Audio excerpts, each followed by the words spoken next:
It's podcast time. Welcome to Max Wrestling episode 339. It's Thursday and you know what that means. This is your captain speaking. At my side, metaphorically, is the podcast machine, Mike Larkin. Welcome. Yo, man, it is a good morning and I'm here with all y'all. So it's a good time for podcast time, man. It's a good day for Promo Bowl day. Hell yeah.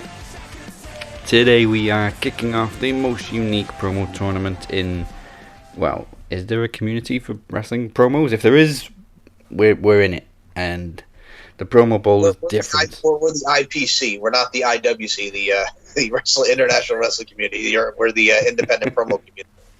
Yeah, we're independent. Yeah, absolutely. Last year we invented the Promo Bowl. This year it returns. We'll go through all the differences later on. But joining us on this auspicious day, first of all, she's not in competition this week, but she's with us anyway, just to put the frighteners up Chad, I think. She is the longest reigning promo champion in Max history, the Demoness. Hello, mortals. Hello, Chad. Hi. Hello there. You're still in trouble with us, but that'll be another day. No, hey. Hi, everybody. She actually did you a favour by taking on Ryan Squared. Taking out Ryan Squared. we did drag him to hell, kidnapped him, set him on fire a couple of times. You know, the basics for the Demon Realm. For all first-time listeners, welcome to Max Wrestling. We're also, as you heard, we're also joined by the current reigning Max Wrestling World Champion, and he's also up first in the Promo Bowl this week. It is Chad Malcolm, former host of Bold Predictions. How are we all this week? Hot, very hot. Well, I knew that, but that's no different, is it? We're in heat wave number 2. Summer number 2 in the UK. We only get a little bit of summer every couple of weeks during the summer. I wouldn't mind, right? But we're in September, and it's actually nice. All summer, in quotation marks. It's been cold, wet. Yeah. It's just... We had like a nice week at the beginning of August. You two are lucky. It's not. It's raining where I am right now. So it's... We're expected thunderstorms within the next hour, so I'll keep you updated. We're expecting them on this show.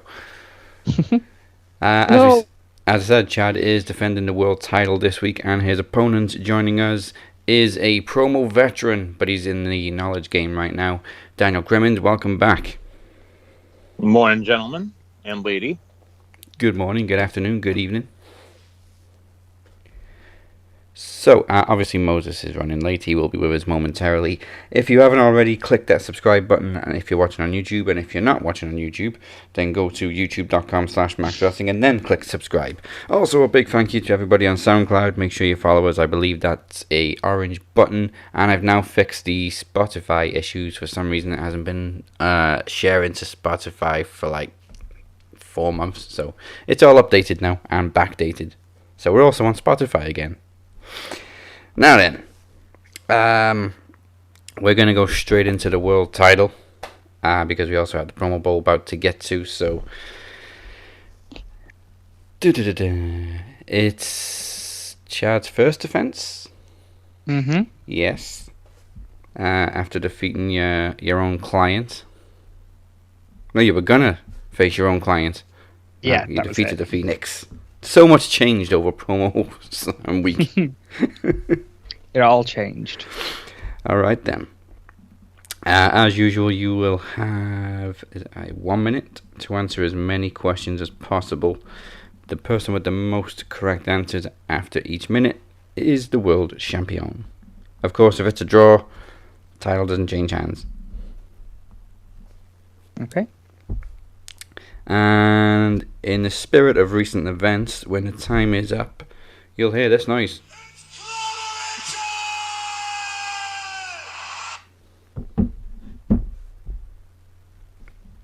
So. What noise was that? Oh, don't tell me you're not hearing the sound effects again. No, man. No. Not this one? Hold up. Yeah, nothing. Wait, was that the sound of excitement of a WWE show? Okay, when the time's up, you'll hear crickets. Well, people at home can hear it. So when the time is up, people at home will hear CM Punk yelling, "It's clobbering time." But apparently the people here won't hear it. So weird. I hate it when it does this. Because even when I'm speaking over it, you still don't hear the sound effect. It doesn't make any sense. So, anyway, you'll have 1 minute. You'll just have to count. Well, answering questions. Nice. Okay, challenger first. That is DC. And your 1 minute begins after the first question, which is... AEW's Ruby Soho was previously known as Ruby Riott, and what other name? Don't know. Heidi Lovelace. How many times has Roman Reigns now been world champion?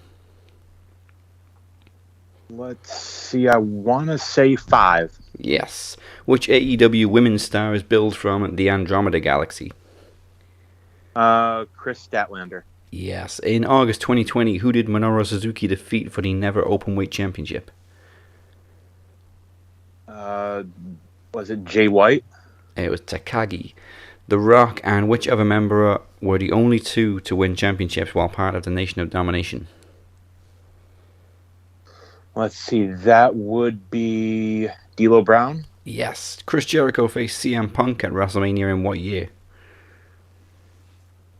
See, that would be WrestleMania 28, I believe. So what year was... That would have been like 2012. Yes, and just in time. That's a score of 4. Okay, so no pressure, Chad. Yeah. Score of 4 to beat. New world champion, then, yeah? We will see. Right. Your 1 minute begins after this question. And I was surprised by the answer to this one, I'll be very honest. Oh, great. Thanks. Who did Seth Rollins defeat to become the inaugural NXT champion? Jinder Mahal. Yes, it was. How many times was Stone Cold in the closing match of WrestleMania? 4. 3. Which Dark Order member shares his name with a classic fictional pirate? John Silver. Yes. Who were the first tag team to win the NXT Tag Team Championships twice? The Revival. Yes. Shawn Spears appeared at what pay-per-view in 2006, getting superkicked by Shawn Michaels? Pass. Cyber Sunday. Chris Jericho faced AJ Styles at WrestleMania in what year? 2016. Yes. Which Jackass star appeared alongside The Rock in Walking Tall? Pass. Johnny Knoxville. Who replaced Dusty Rhodes as NXT General Manager in 2013? John Lauren. No. JBL. Yes. What is the name of the band used for Jungle Boy's entrance music? Pass. Baltimore. Keith Lee is from which US state? Pass. It's Texas, but we didn't need it. You scored 5. 1 by 1. Wait a minute, man. Cyber Sunday 06. I just kicked Stan. Yes, a very young Shawn Spears at Cyber Sunday 2006. So, final score 5-4. Congratulations. And still world champion. Thank you. Well played. Well played, DC. Very well played. I'm pretty sure it was only a difference of 1 last time with DC. Yeah, it's down by 1, yep. That's twice now he's been breathing down the champion's neck. Well, last time it was Iron Bank, but still. Yep. Getting there. It's very close each time. Okay. I was hoping Moses would have joined us by now, because I'm pretty sure he doesn't want to miss out on this, but All Out was pretty much all I wanted to talk about this week.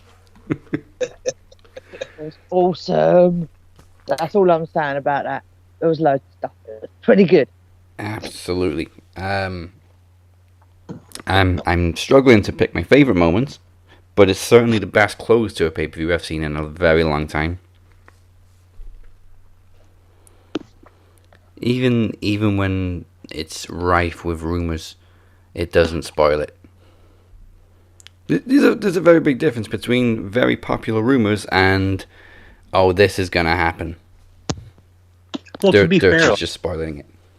Look, the only one that we didn't know for sure was Adam Cole going to show up. That was the only one that we kind of thought, well, because that could have gone either way. Yeah, and of course it was very quick, and I don't think we're just not used to people showing up so quickly. Because Cole let his contract expire, there wasn't a no-compete clause, and of course with Malachi, they forgot to update his contract. I was saying to Emma, because I was watching AEW last night, and obviously he's got his match. He's got his first match next week, Cole, and it's crazy because it's like he was just on NXT a couple of weeks ago. Yeah, and who else have we seen? Like we haven't seen Ruby Riott in 90 days. We haven't seen Punk in 7 years. So it's mad to see somebody on a different show so quickly. Yeah, and I'll say for me, like match of the night was the tag team match. To me, that was perfect. Like that's how tag team wrestling should be done. Mm. Blood. He liked it. You like That blood. just made me smile. I just kept sitting there going, "Oh, he's bleeding so much." Immediately let went him shopping bleed? for those Nikes. Yeah, yeah, I did. I go shopping weekly for Nikes. It's fine. I want the ones with the thumbtacks in the sole. We don't stock those. No, yeah, they did look at me like I was a bit mental when I said that, but it's okay. I make my own. It's fine. I have a weapon collection. It's fine. Don't worry. Yeah, the tag match was great, and it obviously felt like a huge moment for Penta and Phoenix. Yeah. The only match I think that to me was an absolute dud. I mean, for what it was the Paul White match. Yeah. It was a filler. But don't get me wrong, I enjoy Paul White, but at this stage in his career and for what AEW is, they do not need him. No, and I don't think that match needed to be on a pay-per-view either. It was always going to be a squash match. They could have just done it on Dynamite, but Dynamite or Dark or Rampage, but honestly, what that was, it was because that if they had Kenny Omega and Christian following Punk and Darby Allin, the crowd would have been dead. Yeah, they needed a breather. That's exactly what it was. Like they said, they couldn't have done them two matches one after another because it just wouldn't have. The crowd would be dead, wouldn't they? Yeah, even Chicago.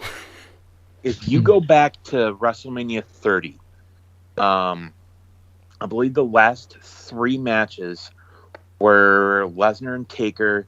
Then it was the Divas title invitational thing, and then it was the main event triple threat match. Yeah. If you took out the Divas title match, Daniel Bryan, Orton, and Batista would have had to follow the shock of Lesnar breaking the streak. The crowd would have been dead.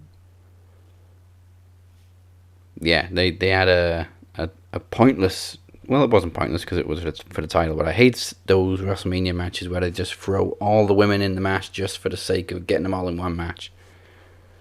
Can you not just build to a match? Like, is it really that difficult to give them a storyline? In WWE, yes. Yeah, very true. Very true. Especially the Divas era. And it's sad because there were a lot of really talented female wrestlers during that time period. Yeah. Sadly, they all became accustomed to like 5-minute, 10-minute matches. Or bra and panties matches. Oh, those, yeah. Man, evening gown, gravy bowl, you name it. Anything ridiculous you can think of, it happened. Anything. What? I've never even heard of that one. But the rest of them I have. It's literally how it sounds. You win by throwing your opponent into a giant bowl of gravy. Yeah, that was a thing. Wait, baked beans. That was a thing in the 90s. Oh my. Okay. Oh. Although, didn't they bring it back at one point and Stephanie got thrown in? Yeah, that was the pudding with Vicky Guerrero. Pudding, yeah. Same thing, just a different type of food. Oh, and don't forget the hog. The what? The what? The hog pen match. Oh, the hog pen. That was horrible. Vicky Guerrero and Santina Marella, yeah. Now, here's a little trivia. who was in the first hog pen match? Triple H and Henry Godwin. AKA Hog. Yep, there you go. It's very unusual that I enjoy pre-show matches too, but I really, really loved the... I also usually hate tag matches where there's more than 4 people in the match or more than 6 people. But I really enjoyed the 10-man tag on the buy-in too with Jungle Express and the Hardy Party. It's mad that, like, you know, stuff actually happens on a pre-show. Yeah. Because obviously there was a return, wasn't there? And I had no idea until like halfway through the show, because I didn't watch it, because I watched it the next morning. And it's like, oh, wait, something actually happened? Because I'm so used to WWE and nothing happening. Yeah, I think they do pre-shows much better too by having video package after video package after video package, whereas WWE just have legends at the table talking bullshit for half an hour. And then eventually we'll get the match. Yeah, and eventually we'll get a match that nobody cares about. So, first of all, before we get to the match you don't care about, you gotta listen to Booker T saying Shucky Ducky Ducky. Shucky Ducky Quack Quack, baby. Shucky Ducky Quack Quack moments. And Jerry Lawler's terrible one-liners. Yes. That nobody laughs at, so he says them again. That's Jerry, man. Jerry Lawler's like that relative that everybody has that, he says outdated jokes that really aren't funny, but you don't want to say anything because you know you'll hurt his feelings. Yeah. I feel attacked. What? Like a That's all I have to offer. Well, apparently you've got trivia to offer as well. Apparently. I will say this. Well, there was a Hardy trending on Twitter, and that was Jeff because he was in that 24/7 running for Reggie's title there, man. How long till he can get the fuck out of there? Or, I'll be honest with you. Again, I'm sorry, Nicola. No, it's alright. I was just going to say, I didn't get that. Like, people were trying to explain it to me, but I was like, so they were all going mad because he entered? Or I didn't get the whole concept of why people were angry about it. It's chasing after Reggie. And the fact that, yeah, and the fact that it's Jeff Hardy running after for the 24/7 title. Mm. And... I mean, at this point, can we just call it the R-Truth Championship? I mean, just... Well, we got Drake Maverick coming back. They brought him back to the main roster, so Drake Maverick's back in there. Oh, yes, because AEW have Punk, Bryan, Adam Cole. How are you going to counter that? Let's bring Drake Maverick back. Well, we got no more Killian Dane, so hey. Whatever short, skinny guy we got. You all know that we're probably getting The Undertaker on Friday. Yeah. Oh, yeah. He's got to promote the Netflix, man. Oh, God. And, Michael, like I was telling you the other day, yeah, it could be The Undertaker's funeral, and Vince McMahon would still come with his gear and he'd say, hey, we need you for a Saudi show. Come on, Mark. Dig up his grave. Come on, Mark. Come on, I've seen you sit up in a coffin plenty of times. Yep, pal. You know what's going to happen, right? They go back to friggin' Riyadh in October, and then friggin' Mustafa Ali and Mansoor are winning the friggin' tag titles. Are they a tag team now? Yeah, they've been. Yep. Oh, cool. And I mean, That's nice. Look at. We're probably going to get Goldberg and Bobby there, and Goldberg will win, and then you got Roman and Brock. No, see, what's honestly probably going to happen is Goldberg's going to cost Lashley the title, and then that's how we're going to get Goldberg and Lashley again. Yep, and he's doing it for the fight of Gage, man. It's all about Gage. Gage Goldberg, G squared in the building. 15 years old. He took a hurt lock. We're so lucky. Hey, if the Saudi Prince won it, the Saudi Prince is going to get it. Mansoor is on speed dial. That's how we got to look at it. Can somebody introduce the Saudi Prince to AEW then, so he can just... Actually, no, don't, because he'll make terrible decisions. I know, I was just thinking. I was like, what are you asking for here? I was going to say, at least the legends are already in AEW. Hey, I will say... We will be getting Sting versus Tully Blanchard. No. Please no. I will say that right now. No. I'm really hoping he's speaking metaphorically, like we're gonna clash at ringside or something. Don't make it a match, please. No. You know they're going to, though. By the way you said it yesterday, it was like, I'm coming for you eventually, Sting. And I was just sitting there laughing, going, oh, whatever, here we go. Bring it on. I'd like to think Tony Khan has more sense than that.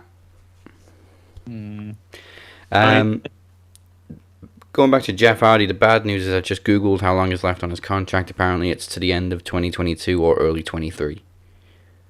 Wait, what? I thought he was going well before that. See, No. I've I'm heard, hoping.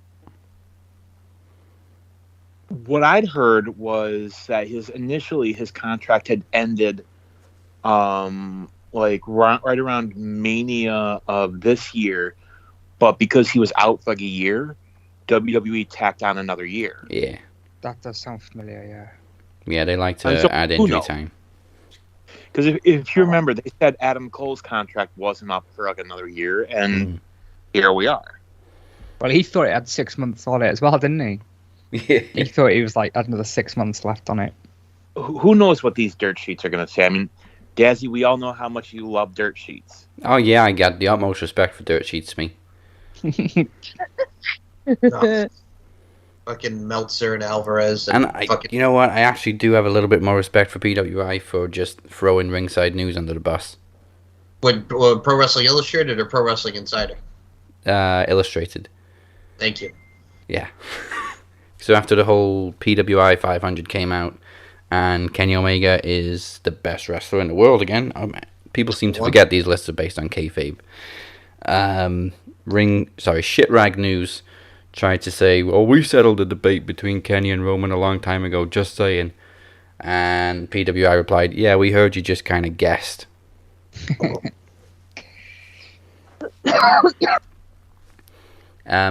So, going to the PWI, Kenny Omega listed number 1, Roman Reigns rated number 2.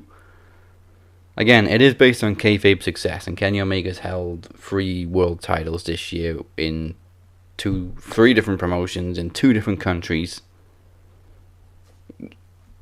The only people that are going to argue about it are WWE fans. Oh, and they are. They are. And they are. And that's what they do best. For me, there was one name missing from the top 10, Chris Jericho. Yeah, that was kind of surprising. Like, if you look at it, given Jericho's age, is he 50 now? He's 51, 52, I think. Is he really? Yeah, he's in his early 50s. He's the same age as friggin' Kojima, who fought Moxley. Mm-hmm.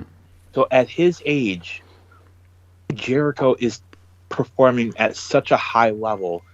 Like, how can you not have him in the top 10? Yeah. And I mean, no disrespect, but Rich Swann made number 10. Yeah, that I don't. I enjoy Rich Swann. I do. But to have him in the top 10 over somebody like Jericho or Darby Allin. See, that was the one for me, Darby. I feel like Yeah. he should have been there. He should always be on a list somewhere. Trust me. I can only find the top 10. I don't know what number Darby came on. Have they released the rest of them yet? It's in the magazine. I'm just trying to find it online. You gotta go by the magazine. Yeah, I know. Do they even still print it? It's like CM Punk's interview with Jim Ross. This is why you buy the pay-per-view. Okay, hold on. No, that's 2020. Oh, yeah, Mox was number 1 last year. Jericho was number 3 last year. So are they saying he had a better 2020 than he had a 2021? He may be the only one walking that had a better 2020. Chris Jericho was number 19. Wow. Oh, where did you get the list? Reddit. Reddit, of course. I read it. No, That's what I for everything that. with the list, Roman being where he is, I'd say is accurate. I mean, the guy's had probably the best year of his career. Yeah, absolutely. Oh yeah, definitely. I think I said he's on the best run he's had in 6 years, but that's not saying much. Darby Allin 14, Big E 13, Randy Orton 12, Cody Rhodes 11. I don't know Okay. if I have Cody Rhodes that low. No. Or I think he'd be a lot towards when he stayed, something like that. I feel like Cody's become a little bit more of a hindrance this year than he has been previously. I think I've enjoyed his run less in 21 than I have before in AEW. But that was mainly because every announcement had to be a special announcement. So is this September to September? Or is this like... Because how can it be 2021 if we're only in September? I know, it's weird. I don't get it. Because you've got names like Sami Zayn higher than Damian Priest, and I'm just like, it's not making any sense. What? I mean, I guess he was more relevant with Logan Paul. Oh, But WWE would tell you that Damian Priest was more relevant with friggin' Bad Bunny. Yeah. Do you know what? I wouldn't be surprised if Logan Paul's on that list, you know, because he seems to be everywhere, and I hate that man with a fucking passion. But anyway, Jeff Hardy fans, he's number 105. shut up. I mean, he's had a terrible year. No, that's bad. He's been stuck on main event. He's now chasing the 24/7 title. He's having a horrible He lost year. to Jinder, didn't he? Yep. And Hey, that was you before, don't hinder gender. That was before Jinder came back on TV. I know. That was bad. Why do they be so bad to him? But then again, it's WWE. They're bad with everybody, isn't they? So it's not really a shock. It is kind of surprising that they've really just buried Jeff Hardy, though. Someone who usually WWE are like pushing with merchandise, and you know, kids love the face paint, but Yep. I don't know what Jeff's done. And you Makes me can't sad. say it's because he's got a little drinking problem, because they're rewarding the Usos. Plus, they made stories out of it as well, didn't they? They Yeah. kept on using drinking problem as a storyline, and I thought that was just really fucked up. It's because the only we don't storyline they ever give him. Yeah, something that involves him trashing himself or being trashed. And it's not the first time they've done it. Nope. Sheamus, Samoa Joe, CM Punk. It's literally the only storyline they do for Jeff Hardy.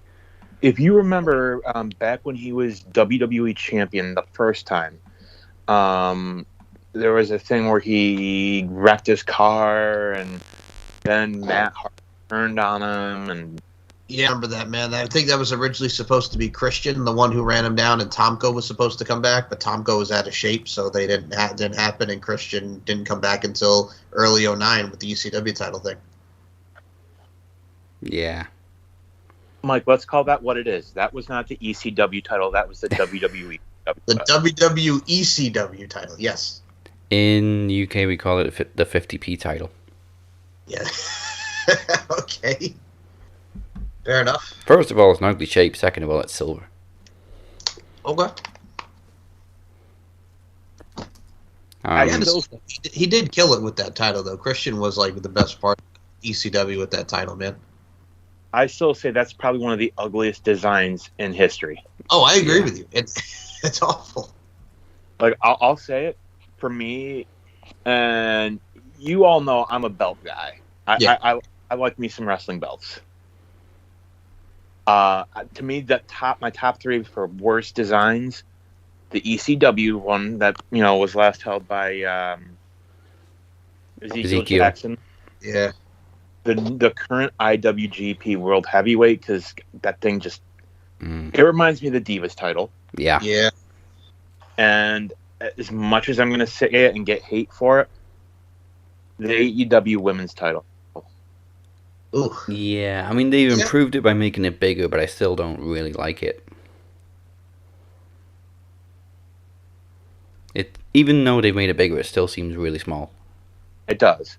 Like, I think the nicest title that AEW has are the tag titles. I do like the world title. Yeah, I'm a fan of the world title as well. It's not bad. I feel like it needs something. I apologise for my dog barking in the background. Very sorry about that. He does that whenever anything happens. So someone comes, you name it. So yeah, sorry. The Hound of Hell. Yeah, he barks well too much. Yeah, the AEW tag titles are much more traditional. Unlike the penny tags of WWE. Oh, those god-awful things. I just don't know why they haven't updated them in how long? When were they introduced, Mike? Oh god, that was probably around 2010. Thank you, Dad. It was one of those things where it's just like you look at that, it's like you just want to make a wish because they look like pennies. So supposedly, if you go on, there's a guy on Reddit named Belt Fan Dan, which we've all heard the name. Mm-hmm. Now, funny enough, he's actually the guy that designed the current AEW TNT title that Miro has. Yeah. Now, according to him, there are new tag titles for both Raw and SmackDown. They're done. They've been done for like a year. Essentially, supposedly, they're the same design, except these have side plates now. Ooh. Great. So whether we ever see them or not, I don't know. So they've had the new designs for a year, but Vince has been busy releasing all the tag teams. Well, it was like the U.S. title. They had that done for the longest time. Yeah. They were just waiting on the replicas to be made. And that's what it's all about, is those replicas, because they sell for, I think the Universal, for example, I think is like $430 US. Yeah. Yeah, they're anything between 300 and 500 UK. And that's how they make their money. Hey, Joe. Yeah, certainly when the Phoenix goes shopping and he buys those limited edition Undertaker belts for like 600. That's not. It is a pretty belt though. Yeah, of those, the limited edition ones, I think that's been the nicest. Yeah. And then they bring out Like these... $3,000. Yeah, and it was just like a stretched version of his mask. Yeah, That was horrible. So, back it all out. Punk's match is one for a debate. I mean, personally, I never expected a banger out of his first match. But I think he did a good job settling back in. Yeah. You know, when we did predictions and I was the only one that said Darby Allin, I only did that because I was like, no one else has, so I'm going to be an oddball. But I knew damn well that CM Punk was going to throw that dude around the ring and make him his bitch. So I knew that. But I wasn't expecting it. Yeah, you were just you were just kind of like, there may be a swerve. Yeah. Well, it is when it comes to him, though, isn't there? Because Darby's one person who's... He reminds me, I don't know, a young Jeff Hardy when he just used to keep taking knocks and just gets back up. Yeah. That's what I like about him. He always just don't give a fuck. He's just going to throw himself out of a helicopter or something. Yeah, considering all the crazy things Jeff done, I really hope Darby makes it as long as Jeff has. Yeah, he's nearly 30, isn't he? He might have a lot of arthritis going on in his body, bless him. I say that when we're watching AEW in Discord as well. I always shout that crap and they all laugh at me. It's all good. Chad, were you going to say something then? Sorry, Chad. No? Oh, I thought I heard you say something and then stop.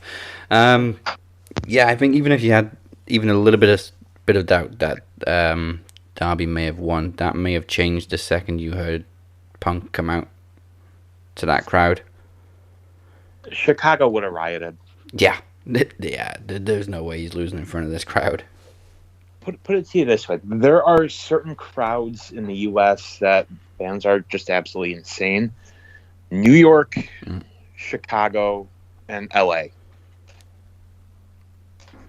Yeah, and AEW's going to New York next. Well, Long Island. When they used to come here, we used to be known as one of the loudest crowds. But obviously now, we don't get it anymore. no, we get no wrestling right now. Not even in London. So yeah. UK. Yeah, but I mean, like when Even when we Impact do used get, to come over and stuff. SmackDown, they just end up muting us anyway. You and your Max just going there. Nicola, the days of you screaming at Bully Ray. Yeah, I did scream at Bully Ray at an Impact show, but I screamed at the Aces and Eights, not just Bully Ray. I screamed at all of them. They looked up at me and they waved but I was drunk at the time, so that probably wasn't a good idea. Yeah, so fuck it. And then we had our old... Right. Then we have our old co-host Evan McCabe, who just stood on his chair and turned his back on Big Money Matt. Hey, wouldn't you turn your back on Big Money Matt? In Impact, yeah. Yeah. Hey, be careful what you say about Matt, because there's always Rebby Hardy out there. Oh yes, because if you say something, you're gonna get into a social media battle with her. Great. Yeah. Oh, that woman. Yeah. Now, I didn't notice at the time, but I'm really glad somebody pointed out because it's actually really cool that Punk and Darby kind of reenacted a few moves from an old Bret Hart 1-2-3 Kid match. And when you look at them side by side, it is a perfect recreation of those moves and sequences. So, Punk wins, obviously. Next, he's pretty much going through Team Taz, by the sounds of things. I love this segment with Hook just trying to look as intimidating as possible, and he's less intimidating than Marco Stunt. That wasn't... Yeah, he just sort of stood there, and it's like, really? This guy? No, I'll be honest. I don't want to see Brock Lesnar anywhere near AEW except for one thing. Bring him in for one show and just have him beat the tar out of Hook.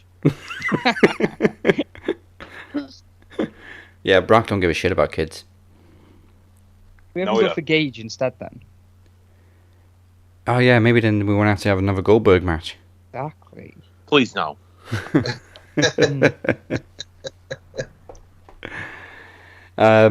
Yeah, Punk. I love how Punk responded exactly the way I was thinking when Taz stood up and said, "Don't mention Team Taz." And Punk, nobody mentioned Team Taz. Nobody did it. That was a very weird. That was just don't mention. Oh right, we're going to challenge you to a match now. I was like, what? Okay, I think all right, you're both dead. either Taz wasn't listening and just got his cue wrong or something. Yeah, mate. But then Punk's like, I didn't even mention Team Taz, and Taz went, oh no, I mean in interviews and stuff that you've done. I'm like, what? Okay. Of all the interviews he's done, he's not once mentioned him either. So it's like, what the fuck are you going on about, Taz? Seriously? Do you want a match? Oh, well, you have now. Well done. Your boys are dead. Yeah, I'm a little bit worried about Punk versus Hobbs, I'll be very honest, but yeah, Punk will destroy him. Doesn't matter what size he is. That dude's going flying. I love how he threw Taz's old catchphrase against him and delivered it perfectly. Did it better. Yeah. Punk seems to do a lot of things better, let's be honest. What's going on with the Dark Order, though? What's going on with them? They messed up immensely last night. Yeah. Amongst ourselves, and I don't get what happened or why. There seems to be a bit of a power struggle going on. I haven't seen Brody Jr. for a while. I got a theory. -1. Yeah. He's usually there to kind of... of... I guess. I think what's honestly going to happen is they're going to continue to struggle and conflict and all that. And that's going to lead to Full Gear when they're going to be in the ring, lights are going to go out, they're going to come back up, and it's going to be Wyndham Rotunda. Yeah, or whatever. I was thinking that as well when I was watching it. I was like, is this when they finally bring in... Oh, is the Fiend... Oh, sorry, I'm not allowed to use his name, Yeah, he's not the Fiend anymore. I know, which really sucks. It would work. Full Gear is the week after Bray Wyndham's no-compete clause runs out. 8 days. 8 days, yeah. That would be quite cool. I think that would actually make a good group. Especially if he I'd keeps like to see the that, dark character as well. Especially if he keeps the dark character going as well. But then again, even if he didn't, wouldn't matter. It'd still be pretty good to have him there with them all. And it makes sense as well. Yeah. In a sense. And and then leave it to Punk to drop a spoiler.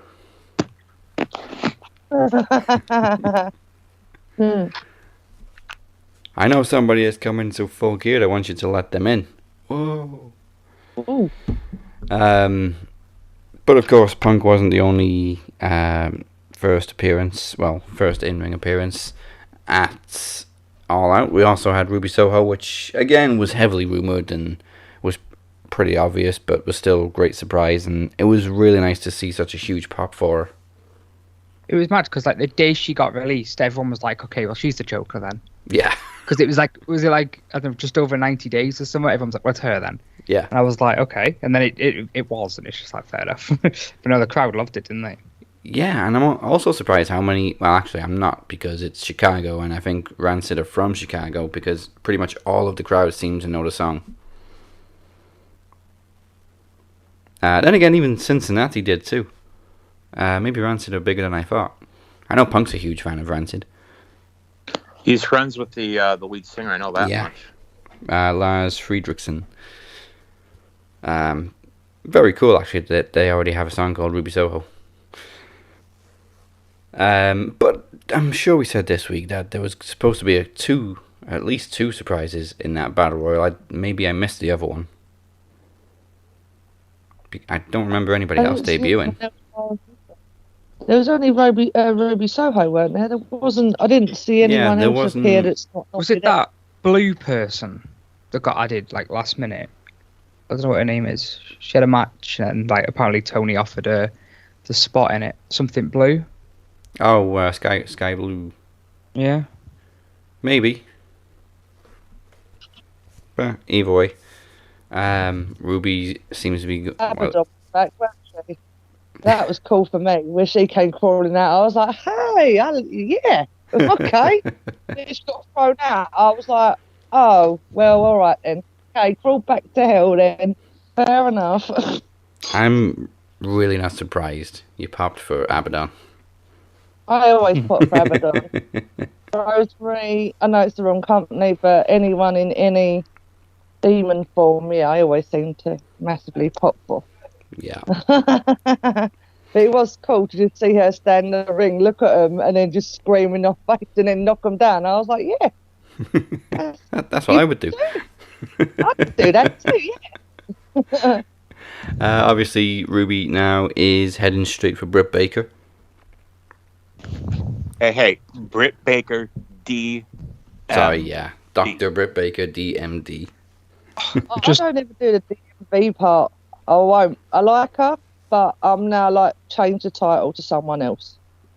Well, I will say this. What's interesting about it is too, they have never ever faced each other. I mean, they've been in the same locker rooms, but they never ever faced each other. So that's pretty cool dynamic.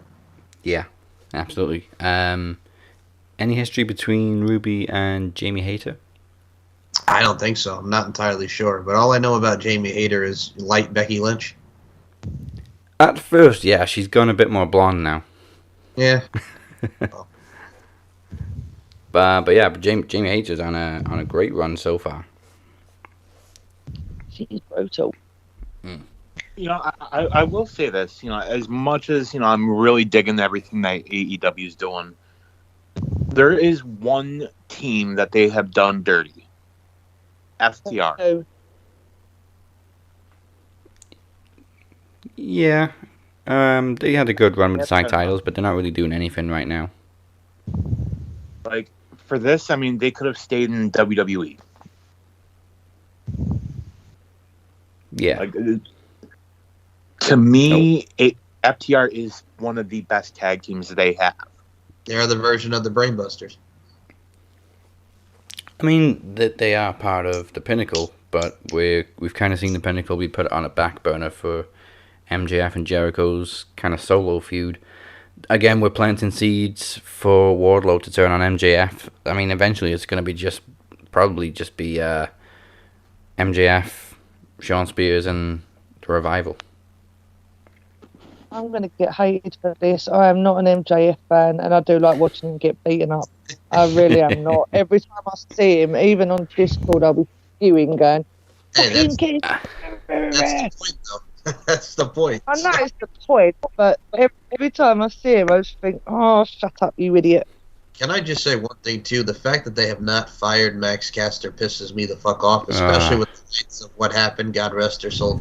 You know what? He came on the screen on Dynamite last night, and I just left the room. Oh, you went to your room, Tony Atlas? You went to your room? I went to my room. I went to my room. Well, ladies and gents, I have to bow out. You gotta go to your room. Connecting with you all. Dan has to go to his Have a room. great day, Dan. Thank you, gentlemen. Thank you very Bye, much. We'll everybody. see you soon. Later. Bye. I've just forgot to mention, DC is also in action very soon in the Promo Bowl next week, actually. Oh, there's the Um, video. The video. Oh, Who got a video? oh, okay. Hi, Mike. Oh, Mike just showed up on screen. Yeah, I can see you. We mentioned Britt Baker a minute ago. Can we talk about what Adam Cole said to Shivani? Yes. Oh, my God. I must have missed that. What did he say? It was God. something about, I know you two are close, but if Oh, I ever see yeah, you look at that. it the wrong way, yeah. I'll knock them glasses off your face. And you just say, get out of here, nerd. You're not moving fast enough. Get out of here. Nerd. Nerd. Poor Tony. I mean, he probably helped Britt with her promo skills and helped to get her to where she is promo-wise, and that's how he gets treated by the boyfriend. Mhm. You know, all Tony had to say to avoid that situation was, but I play Twitch. Okay, you can stay. I gotta say, though, his conversation with Vince McMahon after looking at that, it didn't look as bad as we thought it was going to be. You know, they said it was very peaceful, you know what I'm saying, before he bowed out, baby. Yeah. That's going to drive me mad after a while, you know, that hearing him say, baby, or baby, or whatever it is. Baby. That's it, yeah, that's going to drive me mad. I swear it is. I can imagine a peaceful negotiation, but at the same time, I kind of think Adam Cole went in there never intending to sign and just wanted to hear what he had to say. Well, I mean, when it comes to WWE, wasn't it the rumor that they were going to make him like a heel manager on the main roster? And I'm like, he's not a heel manager, he's a fucking wrestler. Yeah. Fucking no. Yeah, right? You're going to put one of the most talented wrestlers in the business right now as a manager? No. Not just one of the most talented, one of the most over. I'll say this- Someone I'll who's... say this, well, I'll say this about Bryan, too, and I don't mean to cut you off, but it's like, with him leaving, I'm worried about him. I hope he does not get hurt again, man, because when he's under that style, and I know he wants to do what he wants to do, but I would not like the man to be crippled, you know what I'm saying? I think Bryan kind of has a little bit more control over when he wrestles and who he wrestles now. So, I mean, yeah, he's probably going to be a little bit stiffer, back to his old, slightly more to his old Ring of Honor style, but it's not going to be like as hectic as it was for WWE when he did have all those health problems. Plus, you know, as far as I'm aware, he gets checked over after every match now, since he got re-cleared. Hey, if we can get the cattle mutilation back, I'm good, you know what I'm saying? The only thing that pissed me off is we don't have the final countdown as his theme song, yeah? Well, yeah, Europe wanted like ridiculous amounts of money for AEW to use it. It's the final countdown. Well, I don't know how much they wanted from AEW, but apparently when Bryan used it in Ring of Honor, it feels so weird calling him just Bryan. It's Daniel You're right. Bryan, Bryan Danielson. In Ring of Honor, Europe wanted like 50K every time they used the song.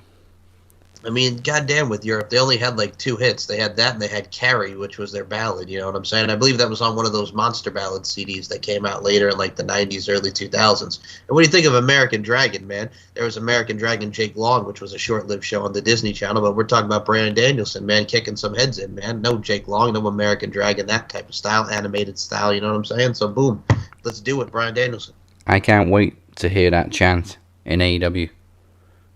Because I believe they're indie fans and they're familiar with the chant, and Bryan also teased it by mentioning kicking Adam Cole's head in.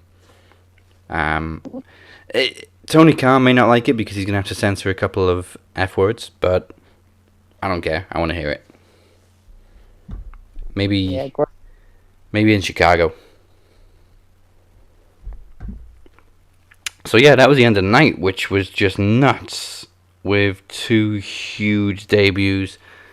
Honestly, I think Omega and Christian's first match was better, but I think we all knew Kenny Omega was winning this one because Christian already won the first one. Yeah. Can we get rid of Don Callis?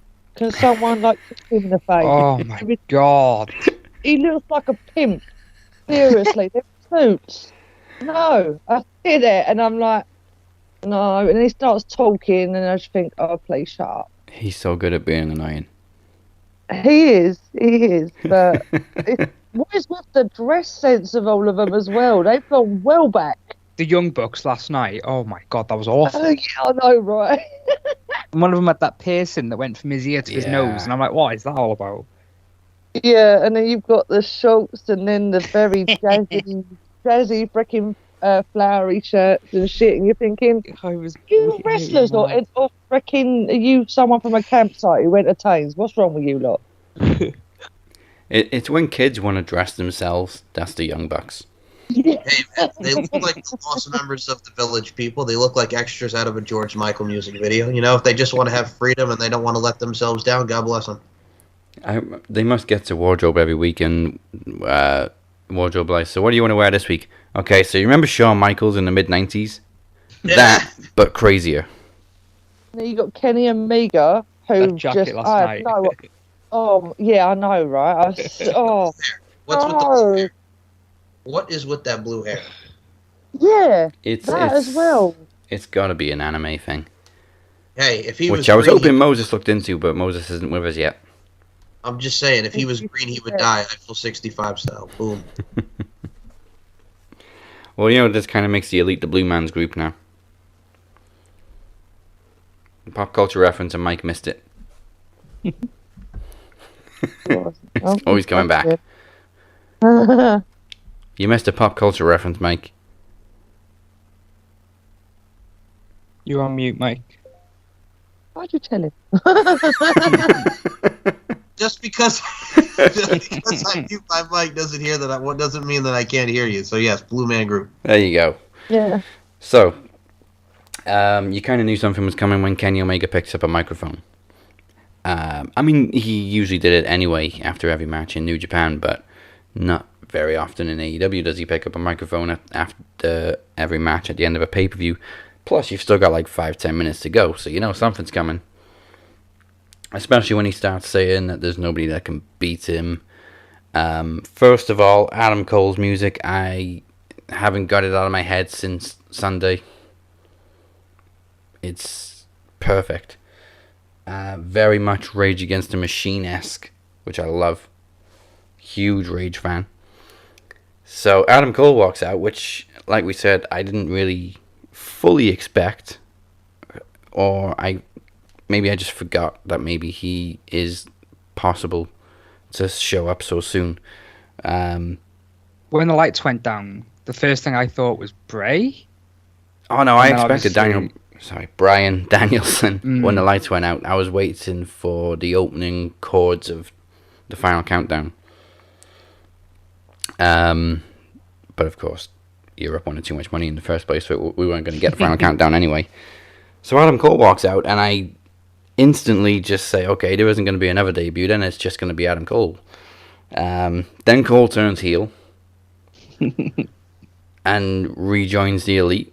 Then you kind of know that something else has to happen, because something has to happen. Like that, yeah. AEW like to send the fans home happy, so something else has to happen.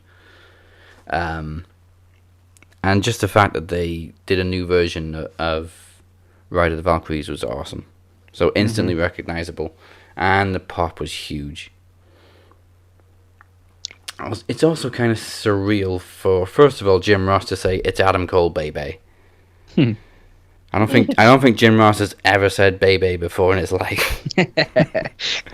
And then just for Jim Ross to call Daniel Bryan Bryan Danielson was also surreal. Yeah, it was just an epic ending to an epic pay-per-view. I don't think we're going to get many complaints from our inner circle. I'm sure there's going to be some WWE diehards that will disagree, but pay-per-view of the year for me so far by a country mile. Oh yeah, and me. Yeah. Yep. I came out of it thinking, sure, WWE are so screwed now, aren't they?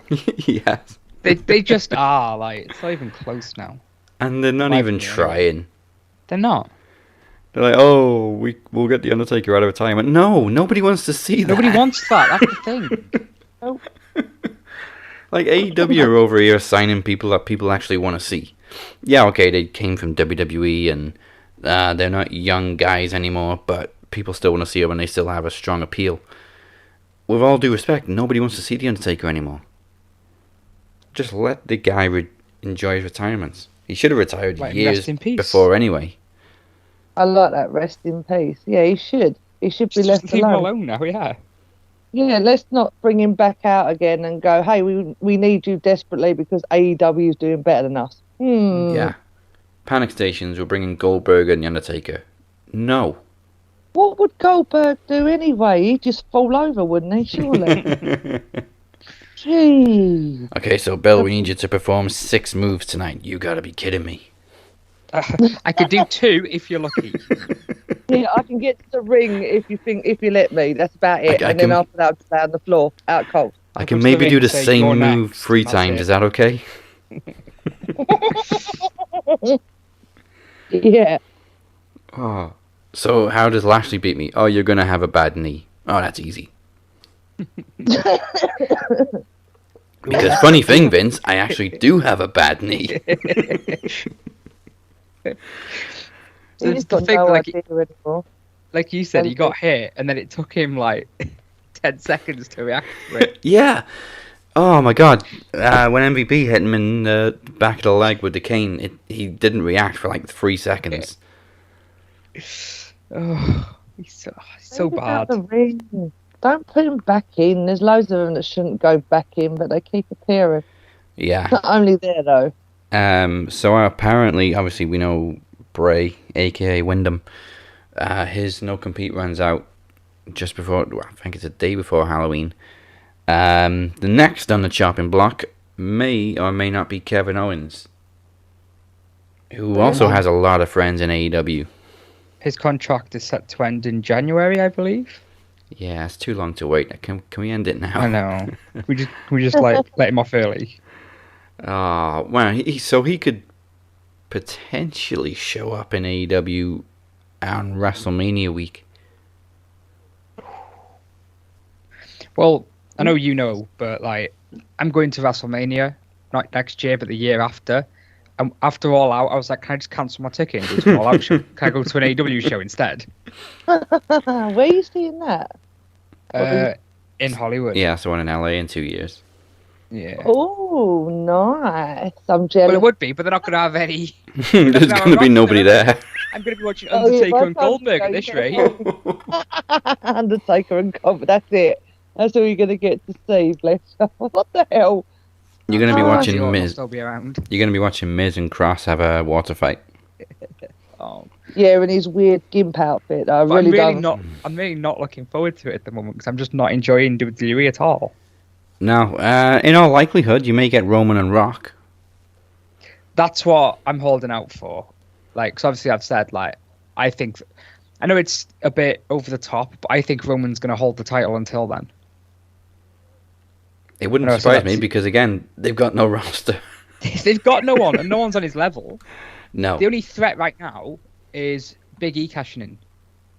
Because I don't see Brock. I mean, you can never bet against Brock, can you? But, yeah, you know, I don't want Brock. I don't. There's no one else there. He's beat Balor twice now for the title. But I think Balor wants out as well, doesn't he? Yeah. I mean, it was in an interview. He said, "I don't need WWE, and they don't need me," or something like that. Which is very true. I mean, all go. Bryan Danielson, Adam Cole, Finn Balor, Kevin Owens. They all come from Ring of Honor. They all know each other. Mm-hmm. That could be a cool new group if they actually decided to put it into something. That could be quite unique. Well, I mean, half of them are in the Elite, but Oh, never mind then. More elite. No, there's enough of them. But Who's the dude who sprays them non-stop who got kicked the crap out of last night? I don't know his It was name, fun, but wasn't every it? time I'm like, what is his name? Every time I see him. Yeah. I never it- remember his name. Nakazawa? No. No, that's it's the not other one. Nakazawa, yeah. Oh, It's like- Where's Mike gone? We need your knowledge, Mike. He's not there. Oh no, he's back again. I want Brandon Cutler. Brandon, That's is the it one. Brandon? I can't tell because of the mask. Yeah, it's Brandon Brandon Cutler. Who, I by want- the way, I'm just going to say it right now. They're both the waste. I don't need to see knocking on Evan's door. Nakazawa. He fucking sucks. Just because Kenny Omega wants to make love to him on the bearskin rug, I do not need to see Nakazawa on my television screen. Same with Brandon Cutler. They can fuck right off. Not needed. Does not need to be on TV. You can understand forgetting about Brandon Cutler because obviously he did absolutely nothing in WWE after Gunner screwed up the Brandon Forgotten Cutler Sons. wasn't. No, wait, that's Steve Cutler. We're talking about Brandon Cutler. Oh, well, there you go then. Easy Steve- mistake to make. Steve What, Cutler he's an is actual Steve wrestler? Backlund. He's an Impact. He's now. an Impact, yeah. Oh, Brandon Cutler's done nothing. Yeah.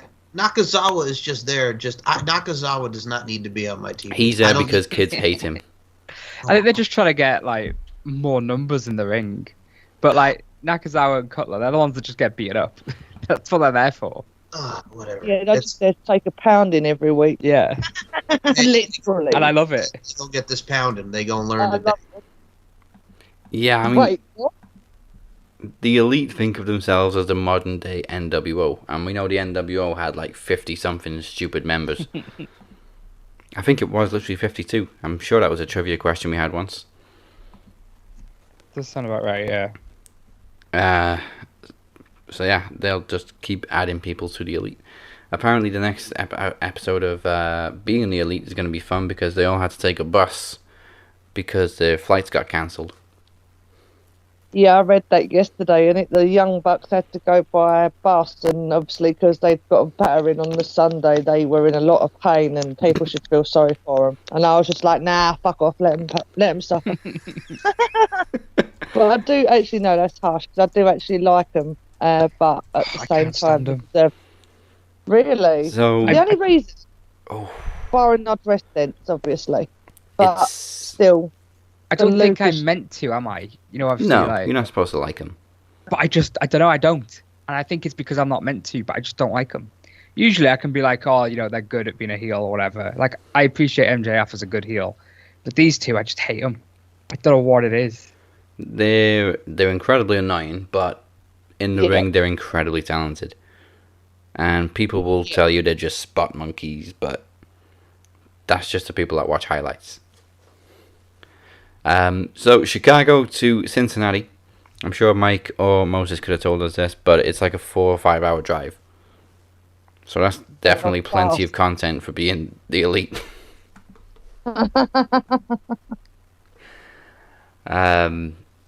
Alright then.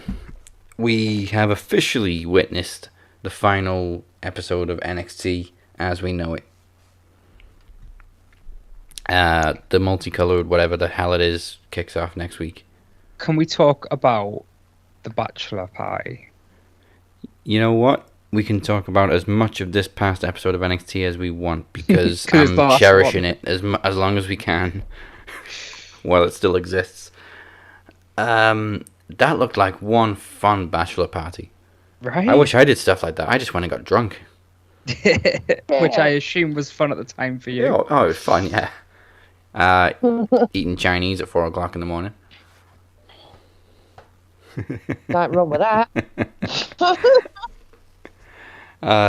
Yeah. So, who's the best? Is it Johnny Gargano's? Is Johnny Gargano the best man? I don't know. Is that a thing? Well, I mean, usually it's the best man who organises the bachelor party / stag party. And I can't imagine Dexter Lumis booking laser tag and the trampoline bounce That's place. the coolest party ever. Where's Laser Austin Theory? tag? Bring it. Was what? Austin Theory. Austin Theory's disappeared. I've just noticed. He's been I didn't click appearing. at the time. He's been appearing on main events Oh, Oh. God. and in watch, dark matches, but he's been completely absent from NXT.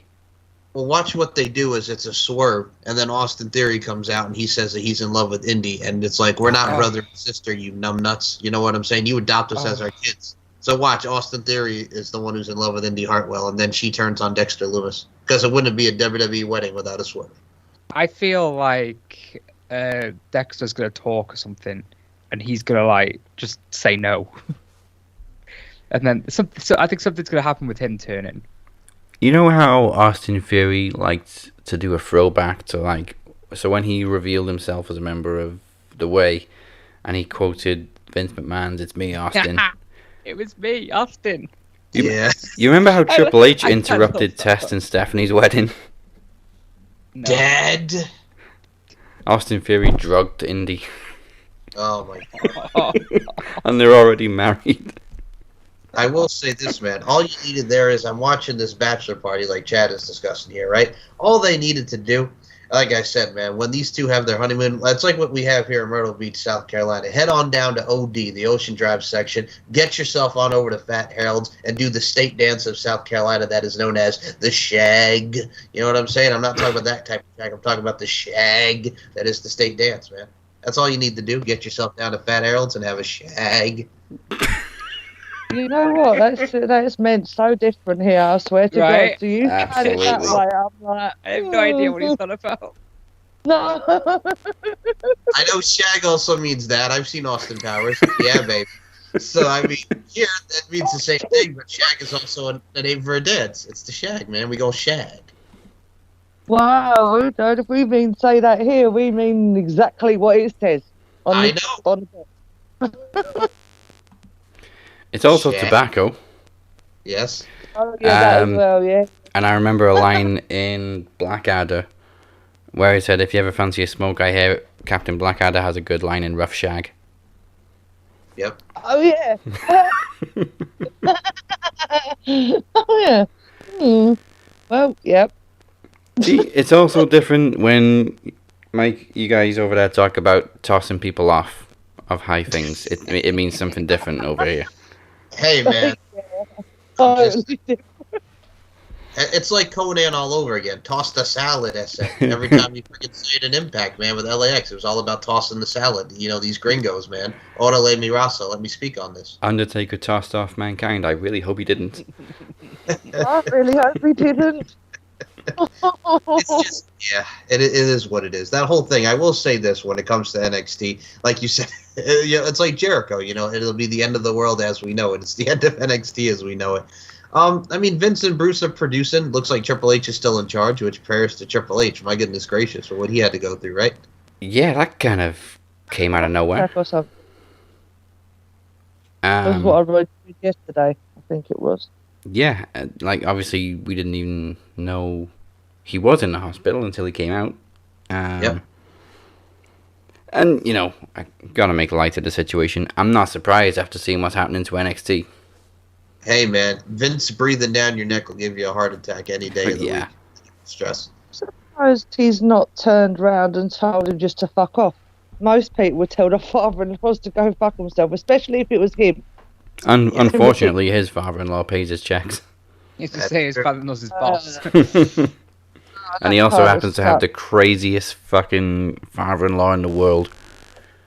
Yeah, that's We- true. I say it's no surprise that, you know, Triple H has had a cardiac event after working for Vince for so long and seeing what's happening to NXT.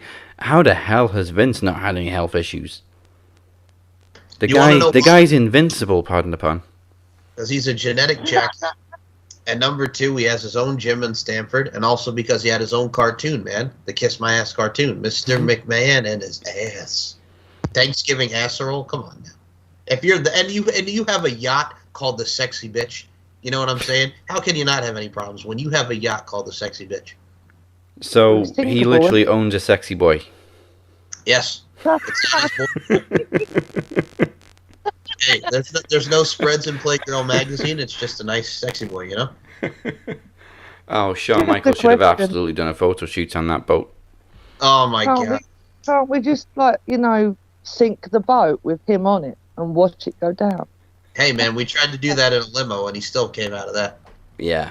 Who did they blame for that, by the way? Oh, I totally forgot, and I don't care. Obviously, it was supposed to be somebody tried to kill Vince, and then apparently it came back that he faked his own death to see how much people really cared about him. Hey, all we remember is Paul London smiling and then getting fucking punished and fired after that. Yeah. And Steve Austin should have broken his neck over and over again years ago. I remember being a teenager and watching that, and I know I'm older than most people in this group. Probably the oldest one, which is worrying, but whatever. But yeah, I do remember watching that and thinking, please do it again. Like, it was always just smash him up. But now he doesn't go anywhere, does he? No. Invincible. Yeah, he really is invincible. It's insane. Wherever the Fountain of Youth is, Vince knows where it is. But on another note, we are now joined by El Jefe, Moses Marquez. Welcome. Good morning. I was really hoping you'd make it before we went through All Out. Did you already go through it? Oh, we gone through every event. See, I knew this was going to happen. What happens when you sleep in, not sleep in on purpose, but when you sleep in, working my Naga stuff, if you will. But, well then cool, give me like 2 seconds. So I already did a review.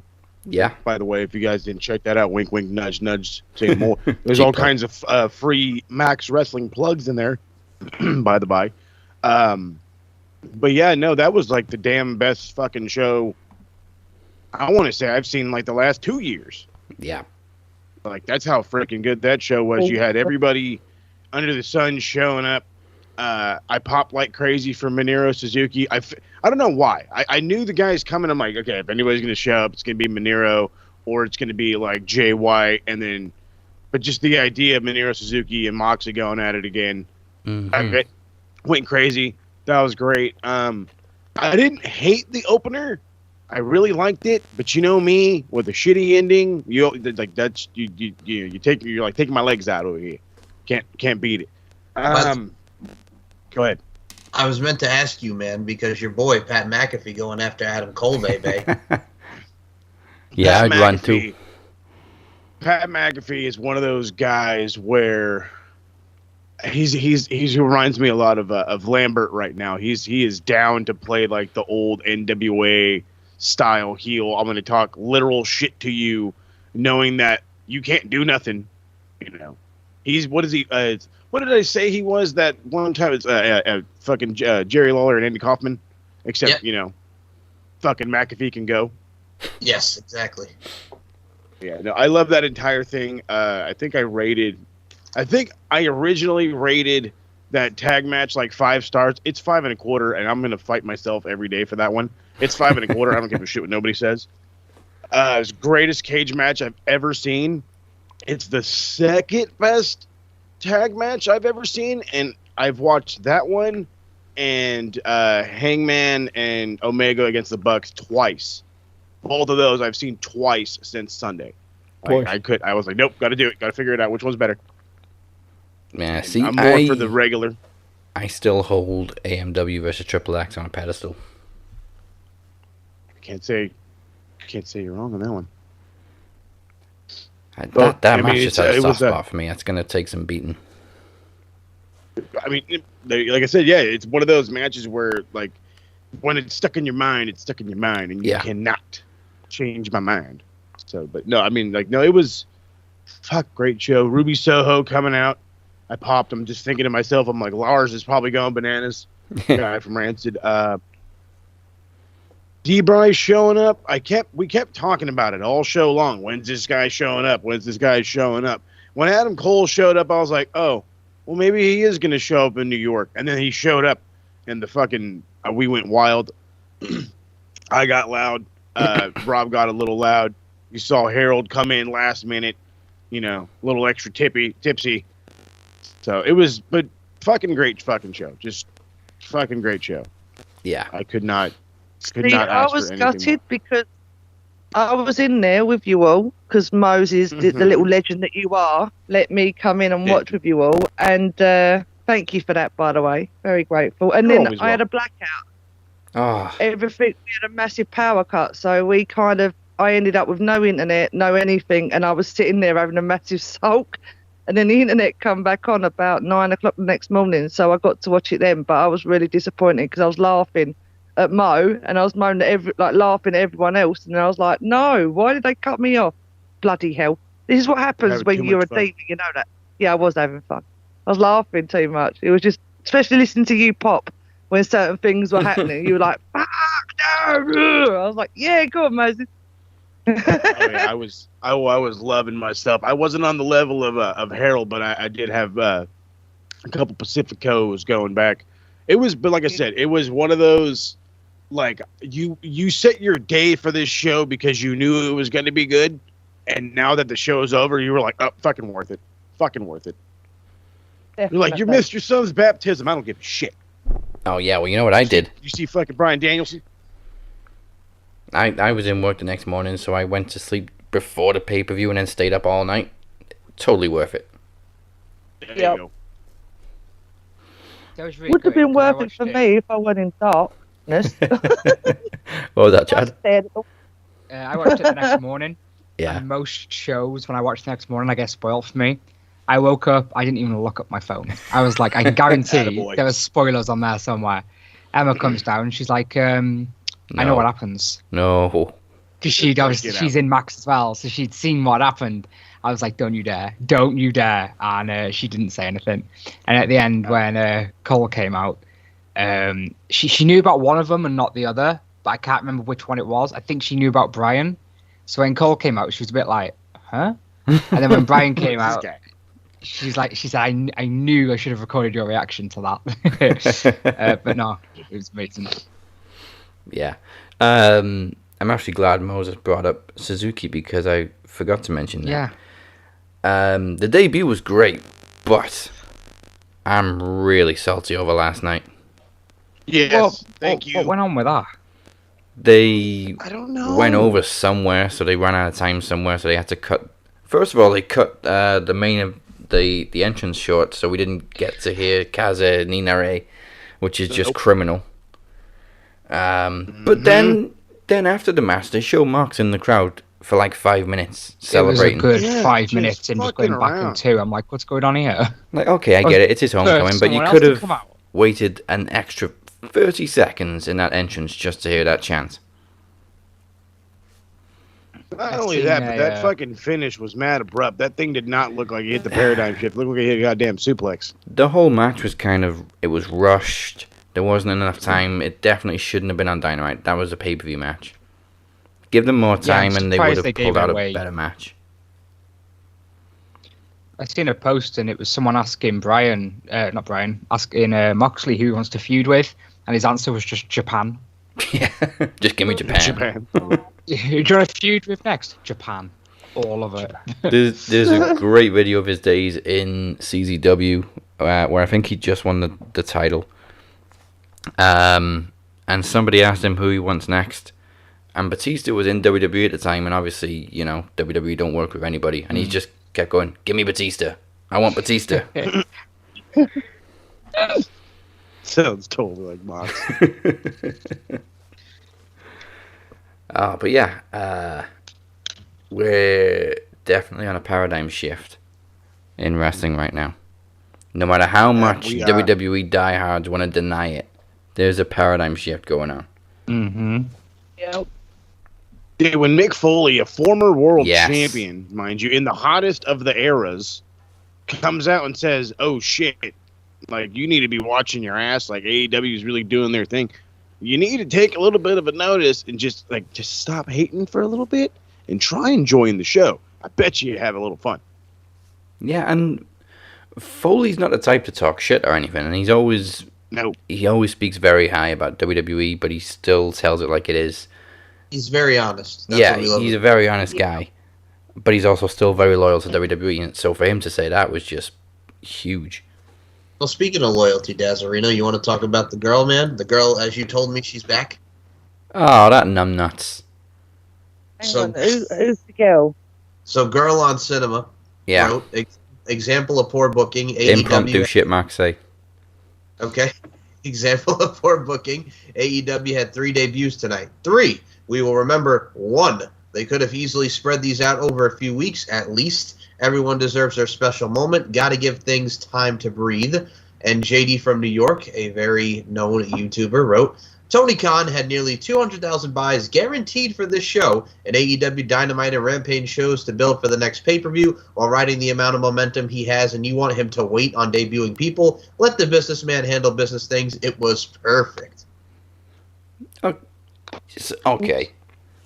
So if you'd have just debuted Ruby Soho, for example, people wouldn't necessarily be talking so much about All Out. They'd just be like, Ruby Soho debuted, that was cool. Yeah. The fact you got Ruby Soho, Adam Cole, Bryan Danielson, CM Punk's first match in 7 years, everybody's talking about All Out as a whole. And the guy that we've just spoke about him, the guy Moxley faced. I can't think of his name. Minoru Suzuki. Yeah, you know, I can't pronounce his name. because like that's not someone that I've ever been that I know about. But when his name came up, I was like, I recognize the name, so I know that's a big deal, sort of thing. Yeah. So there's 5 debuts in one night. You're not wrong. The great thing about Suzuki as well is you only need to look at him, even if you don't know who he is, you only need to look at him to know he's not somebody to be fucked with. I did freeze when I saw him and was like, oh shit, even I am a little bit, no, I'm not messing with it. Them eyes are fucking scary. No way. And I mean, Kojima to a degree, but we've seen him in Impact, but that was Kojima's also AEW debut. Yeah, and again, I think that was just like an enhancement match for Mox. We knew Mox was going to win, and he wanted a match against a Japanese veteran. Yep. And now we just want to take on Japan. Like I said, all we need is Onita, man, and then he's hooked. Onita. Basically, the Japanese Mox. Yep. So what do you think's next for Mox? I've never read that one before, the Japanese Mox. Oh, he's not wrong. He's not wrong. Like, what he I is. googled him and I just like, that's like Mox if he was Japanese. That's exactly Mox. What's next? All we need is what? Tanahashi, maybe Naito, some of those guys? No, I don't want Tanahashi. Oh, I know. Sinahashi. Sinahashi, yeah. Okada, yep. Well, you should already know that that's Mox's dream match. Yep. So he wants Tana, and they'll go at it at some point. Probably for that U.S. title again. But I mean, you already know me. The measuring stick starts and ends with Okada, and I guess Ibushi. No, he's the fucking Rainmaker, man. You cannot go wrong with the fucking Rainmaker. There you go. So Mike gets it. Who was Moxley against last night on AEW? That was Suzuki. Oh, okay, fair enough. The murder grandma. Oh, okay. The great thing about AEW is you can tell that a lot of these guys are also New Japan fans. So obviously Suzuki goes over really well, and he walks in, and obviously Chicago nails the Kaze Ninare, which fucking Cincinnati got robbed of. I'm always gonna be salty. They were ready over that. for it too. Yeah. I need to watch it back, but there's maybe a moment where you can hear them go, "What the fuck? They cut the music." You don't cut Suzuki's music. You don't ever cut Jericho's music before they get to the chorus. You know, when they cut Jericho's music and they all sung that to him, that was epic. Yeah, they always let him sing Judas, even though they don't know the friggin' words. Yeah, I've seen your post about that. We only know the chorus. I don't actually know the words, but I've been learning it since I've been watching in Discord, so I'm learning slowly. You can literally hear AEW crowds when they're going, "Run away." Yep. Yeah. But it was funny because like when they did it when he didn't have any music and they were cutting to the fucking crowd, every out of every 5 people, one dude was on their phone looking at the lyrics. Yeah, we live in 2021. You have phones. Google the lyrics. Oh yeah, could you imagine that crowd shot? They're all looking down at the phone. It would be like the front row of a WWE show. Hey, all right. Everybody's on their phones. Well, look at when Judas was banned the other day and they had signs with the lyrics on. I think they needed that. Yeah, that was great. All out. Yeah, it should have had Sammy out there with signs. There you go. Right, that's his job. That's his Jesus. Why haven't they done that? That's literally Sammy Guevara's shtick. He comes out with cue cards. like I know me and Daz have spoke before about picture-in-picture, and it's like it's one of the worst things. I hate The it. restaurant quality picture. Restaurant quality picture. No, I hate it. I'm telling you, see, this is how we know AEW is TSK. They're listening because we're calling it ranch flavored, barbecue flavored, hickory flavored. Now it's ranch quality. Now it's restaurant quality. Come on, Jr. But no, when Sammy came out with the cue cards, I'm like, do you know what? I might sit this one through. Sammy's the man. Sammy's the man. Picture-in-picture are my 3 least favorite words in wrestling right now. I hate it. I hate it so much. They did it a lot last night, didn't they? It was a lot last night. I always say that every time I'm watching it, I always get hungry, depending on what time of the day. In our case, it's 3 o'clock. Sometimes it can be late, and I sit there and I'm like, oh, breakfast time. But wait, there's a chicken burger or there's a pizza or something. I just sit there again. I'm hungry now. I'm hungry. We end up having a conversation about food. I blame Fox. They started it with SmackDown. Yeah. Yes. But the worst thing is when you watch a replay, they haven't cut out the break. It's still there because of the friggin' picture-in-picture. Yeah. Isn't it fantastic? Well, I don't know. I've gotten accustomed to okay, I think it's gonna be like a rest hold. Click, click, click, click, click. Oh, okay, there's a minute passed. In all honesty, though, the breaks are much better over there. It's all food. If they did, if we had picture-in-picture, it'd just be like sofas and cars. PPI. DFS, car show, some shit like that. Yeah, Bleach. We got, what is it? Voucher. We got a couple of them. We do a Vagisil chant. We do random Vagisil commercials. Oh my God. What's the other one? I love. I love any advert you have that's about medicine, because right at the end it's always it may cause death. Oh, that's right, the Nugenics. We always get a Nugenics commercial too. We're like, God damn, what are you fucking trying to tell us? It's like they're advertising medication, and at the end they'll go through literally every single side effect you could possibly have to put you off buying it. Yeah, cause sneezy, coughiness, nosebleeds, anal bleeding. Like, whoa, wait a minute, anal bleeding. Anal bleeding.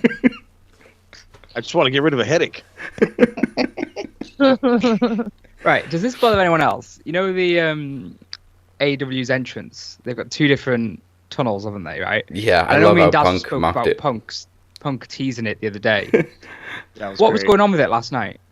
That's the heel side. Last night, they were all coming out of the opposite one. Everybody did it. And that really threw me off for like the first hour. I'm like, wait, is this a good guy? I was like, wait, what? Maybe Suzuki was stood by the other tunnel all night. I'm not walking past him. Went the other way because of Hobbs and whatever his name is. I was going to say Hobbs and Shaw. Yeah, I was about to say Hobbs and Shaw, yeah. He actually was there. Well, yeah, because they were there, so then Punk went through what would have been the heel one. Yeah. But then everyone just came out the opposite one all night then. Maybe they closed the other tunnel off for, I don't know, some reason. Suzuki. It was Suzuki, yeah. He was standing there just like, get past me, motherfuckers. That was Don't walk this way. When Punk left, that was the point where they told Suzuki they've run out of time and they're going to cut his entrance short. So for the rest of the night, he was just raving. He was in the background going, what? All right, so we didn't talk about it very much, but NXT is almost dead now. But what was weird last night, well, not last night, Tuesday night, was how they still advertise matches for next week with the current graphics. Yeah, I was thinking that's a bit dodgy, that, isn't it? What are you doing? We already know it's going to be They're lazy. Stupid and multicolored and whatever the fuck, so just do new graphics. Attack. Yeah, here's one I made earlier. It's the Dexter Loomis wedding. Oh my God. The only thing I fucking saw of NXT was a little bit of the skit from whatever the fuck they were doing. I guess like a bachelor and bachelorette party or whatever. They're all playing laser tag. Yeah. Like, what the fuck is going on? Kind of want to watch it now. It looked intriguing. It's nice to see Johnny and Dexter bonding. Oh yeah, did you see that little half-ass smile he pulled too? Yeah. It was up for like a millisecond. It's like, the fuck? His face just twitch? Whoops, your humanity is showing. crap. Well, he's not going to be long. He's not going to be the creep from the creep farm for much longer. He's going to be fucking Johnny's creepy fucking brother-in-law. Yeah, it was just weird though because it didn't feel like it was the end of anything. If you watched last night's show and you didn't know anything else about NXT, you'd swear it was just going to be the same next week. Do you think that Gargano and Loomis become tag champs? Here's what I really would like to see. I would like for this whole rebrand to be a swerve. And for them next week to just say, we were just trolling you. Because the company doesn't have the smarts to do that. There was just no indication last night that they're going to change. Just don't acknowledge it. Just come back next week as normal NXT and just don't mention anything about it. Yeah, and we'll all be like, wait, did we imagine that? That was just a bad dream. Okay. It was all in Dexter's Somebody hacked head. their social media. Got it. That's more likely than them actually pulling this off. I'm kidding. No, I have this fucking. I've been. Who was I talking this to? I have a coworker who he's. I want to say he's on the fence. Like he's big into Japan, but for some reason he's still very big WWE fan, and he hasn't fully committed to AEW. He's like, I watch like the pay-per-views. I'm like, oh, you're fucking kidding me. Yeah. And he's like, well, I talked to him. What was it on Tuesday? And he was like, I think I might have to be watching every week now. And I was like, oh, now all of a sudden. But this fucking guy, But he was thinking, he was like, well, NXT is going to be better now, right? And I started laughing at him. I said, dude, you're going to see this old man come out, say something stupid like, where the fuck you been? And then walk away. And then the entire fucking dynamic and color scheme is going to just change in an instant. And it's going to go to shit real fast. Yeah. And I was like, did you not see those giant guys? Like, he's like, well, who are they? I was like, I don't know. I was going to ask you. So if you don't know, I don't fucking know. I'll be honest, I do kind of like the idea of the crowds kind of wrapping around the arena in like a dome, but with everything else changing, no. Right. If they could just do that new arena setup and keep everything else the same, that'd be great. Yeah. Don't change the scheme. Don't change the colorish. Don't change the just producers. Leave it alone. Well, you can change the producers. Get rid of Road Dogg, but keep Sean and Triple H. Yeah, they're not too bad. Oh no, especially Sean. Sean's been producing some solid matches. Well, yeah, you know who Shawn Michaels is? I'm just kidding. Yeah, you ever heard of Shawn Michaels? You ever heard of that guy? I heard he's been in a WrestleMania or two. But no, I mean, he's they're really good at what they do. It's just it sucks that it's like now we're gonna fucking pull the plug out. You know, we're gonna rip the rug out from underneath you. It's like, why? Like, I don't know. Like, how about you go give them some help rather than just, I'm gonna take over. You know, I don't hate the idea of main roster people like going down there and just every other week maybe somebody works. Now, granted, I don't want Charlotte down there. Okay, I don't want somebody who's going to bring a shovel. Okay, I want people who are going to go out there and do what Punk did. Oh yeah, she's bringing 2 shovels, bud, and a pickaxe. Jesus. But that's what I mean. Like, you remember, like, I think it was like probably like 2013, 2014, and maybe that's probably too far ahead. Where he had that tag match. I think it was like Cesaro and Cassius Ohno against him and somebody else. And it's like they went out there and they had a damn good match. They had a match where the, main roster guy went in there with a really good up and comer and they put on a show. And then, okay, cool, the main roster's gone now. Well, I fucking went toe to toe with da-da-da-da. Okay, cool. Now there's a building point for them. You're not using half your fucking main. Do that. No, instead you're gonna go get a bunch of former offensive linemen, former big running backs, linebackers, whatever. Maybe fucking, I don't know what the fuck you're gonna do with Gable Steveson. You're ruining this kid already. Like, he should be an MMA fighter. I don't give a fuck what you say. He should not be a sports entertainer. He should be taking his excellent wrestling background and being a fucking mixed martial artist. Now you're gonna make him the giant version of Chad Gable, the Gable and Gable. There you go. I already booked it for him. I hate this company. Yeah, absolutely so much. So much. But at the same time, I want them to improve. It's weird. It's a weird relationship with WWE because I hate it, but I don't want to see them go out of business. I just want them to do something good. Thank you. It's like, I don't want you guys to go. I just want you to listen. Yeah. Is that so hard? Linda, why you no listen? Exactly. Except Linda, tell your husband. Right. Speaking of family, that MJF segment, I mean, it was gold. Flipping But with Brian Pillman, you could have said a lot worse. Even worse than the things that he did say. Didn't he call his mum? I was just going to say, I was like, you can get worse than that? I'm not trying to get worse than that. That is real fighting territory. Like, oh my God. We had a real weird TSK is we got mixed with time. Life came in, but that was just this week. We did catch a little bit of it though. And this fucking segment, I mean, okay. You got to admit to yourself that you at least appreciate the douchebaggery of MJF. Yeah. Mm-hmm. There is no better heel in pro wrestling right now. No. Like he took douchebag and turned it up to 50. I don't know how the fuck you do it, but he does it. And he's great doing it. Yeah. I can't hate him for it because he's just so. I'm like, dude, you're such an asshole. Every week you're such an asshole, but I fucking love it. I fucking love it. He's over here ripping apart was it his aunt or whatever, and I'm just Linda, like, leave the old lady alone. She's fucking a saint, bro. The He did the methany. Oh God. The great thing was methany. I was like, dude, teenage mum, wasn't it? He said he went and you teenage mum.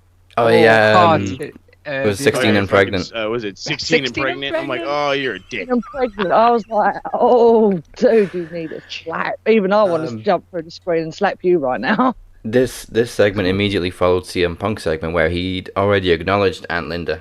So I was kind of expecting Punk to run out. Ooh. Yeah. Oh yeah, don't you dare talk to Aunt Linda like this. Oh, but no, but that was. I mean, we're going to get Punk and MJF further down the line, so I'm happy to wait for it, but that just felt like a right moment. But I mean, obviously it was the right moment for Brian Pillman Jr. to come to the defense of his sister and Aunt Linda. Yeah, and then the other one comes out and gets knocked far Oh, Griff Garrison got killed. Yeah, he literally was there for seconds and He was. bang, out cold. No, what was the point in that one? The great thing about MJF being a douchebag is he's just as much of a douchebag to his friends as he is to everybody else. Like Wardlow steps in front of him. Oh yeah, thanks for helping. You didn't help me last night. You're gonna help me like you did on Sunday? Nah, get in the corner. And I love it because he lets him beat for a little while and he just turns around and he like throws him off, goes to the other corner, does it again, just stands there watching him get beat and then goes, yeah, fuck it, I'll help you now. Alright then. Not gonna last. I hope he turns on him and just throws him across the ring. That's what I want to see. Yeah, oh, he will soon. Again, just like Jericho said, with long-term storytelling, they've been building Wardlow turning for a while now. I want to see that. That's going to be cool. Alright then, let's close out the show. Last year we introduced a brand new tournament that was unlike any other. A tournament with multiple winners, a tournament with second chances, and this year we're up in the ante just a little bit. This year, not only do all three winners go on to challenge the Promo Champion, but all three winners will each receive a briefcase with the power to shift the balance of Max Wrestling. So, welcome to the 2021 Promo Bowl, and kicking us off is Chad versus Ryan Sutcliffe.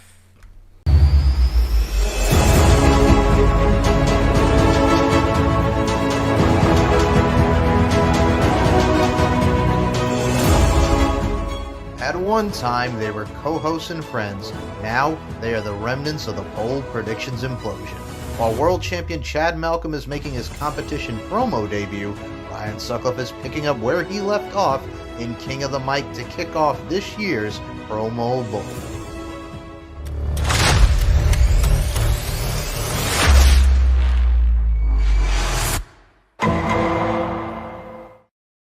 Hello, Ryan.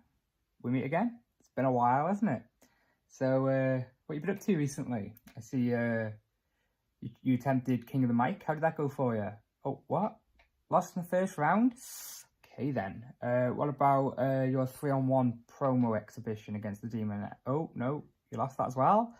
Okay, then. Don't really know where to go from here. So, it hasn't been going very well for you since you burned Bold Prediction to the ground. Do you know what we had was special? What we had was special. Yeah, you went out your way, you burned it to the ground, you moved on to Ryan Squared, bigger, better things. Out with the bold, in with the new. Yeah, alright, that's what you're like, I get it. When it comes to Max Wrestling, you've not had the best track record, have you? I already mentioned your 3-on-1 promo battle against the Demoness. Obviously didn't go well. I've also mentioned King of the Mic. But what else happened in King of the Mic? Oh, that's right. My client, Travis the Walker Anderson, won and became world champion. And then fought the promo champion and became the promo champion. So in the past month, I've helped my client become promo champion. I've helped him become world champion. I've helped him win King of the Mic. And yes, I became world champion myself. Now, I know I'm defending this championship on the same night that this promo airs. So by the time you're watching this, I might not even be champion anymore. But still held more gold than you. So here's a little peace offering, a little olive branch, if you will. Here in my hand, I have a contract. All you've got to do is sign it. You sign this contract, you forfeit this match. But we carry on the promo ball together. You join me, we win this promo ball together, we take on the champ together, share the glory. Your other option, you don't sign, you probably lose, if not against me, in the next couple of rounds, and you fade away into obscurity. So it's up to you, Ryan. Do you want to hold gold, like me and the rest of the champs? Or are you going to stay in the back, like Ryan and the rest of the champs? Let us know what you think.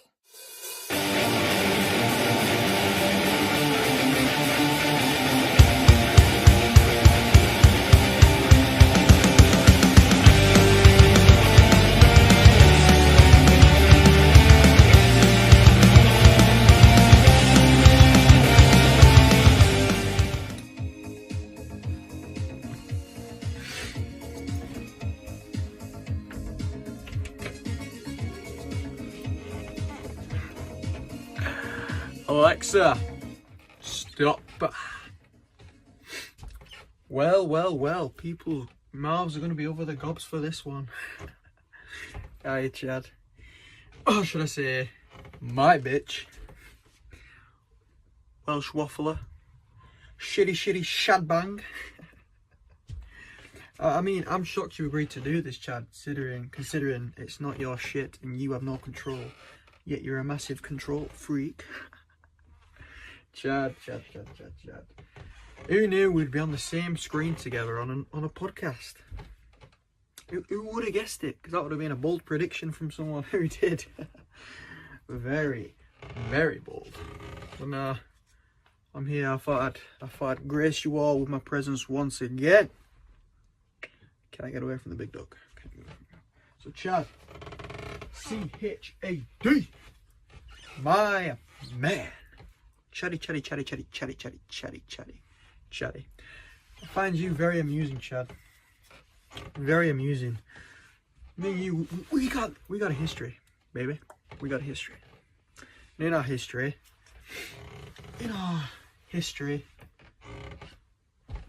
you came across as a bit of a dick. I don't like dicks. I prefer vaginas. I prefer vaginas. Why have you agreed to this? Me versus you? Because you check the record book. Every time it's me and you always lose. I always come out on top each and every time, as I will do with this. But, you know, credit for taking part, because that's what it's all about. All about. See, Travis, you're Travis's lawyer. Well, I'm coming for Travis.